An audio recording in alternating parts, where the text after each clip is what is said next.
హానికరమైన బయోమెడికల్ వ్యర్థాలను బహిరంగ ప్రదేశాలలో పడవేయకుండా కాలుష్య నియంత్రణ మండలి ఆధ్వర్యంలో పనిచేస్తున్న ఏజెన్సీకి అప్పగించాలని రామగుండం నగరపాలక సంస్థ కమిషనర్ జె అరుణశ్రీ హాస్పిటల్ నిర్వాహకులను కోరారు. ఈ మేరకు డిఎం హెచ్ఓతో కలిసి స్థానిక ప్రభుత్వ, సింగరేణి, ప్రైవేటు ఆసుపత్రుల నిర్వాహకులతో శుక్రవారం ఎన్టీపీసీ మిలీనియం హాల్లో ప్రత్యేక సమావేశం నిర్వహించారు. ఈ సందర్భంగా అరుణశ్రీ మాట్లాడుతూ వాడిన సిరంజీలు, ప్లాస్టర్, దూది తదితర ప్రమాదకర వ్యర్థాలను సాధారణ చెత్తలో పడవేస్తే చెత్త తొలగించేటప్పుడు మున్సిపల్ సిబ్బందికి హాని జరిగే అవకాశం ఉంటుందని సూచించారు.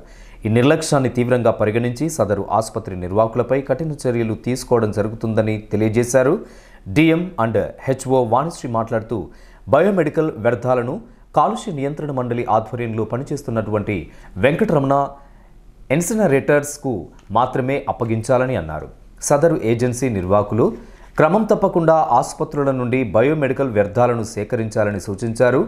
నిబంధనలు ఉల్లంఘించిన ఆసుపత్రుల లైసెన్సులను రద్దు చేస్తామని అన్నారు.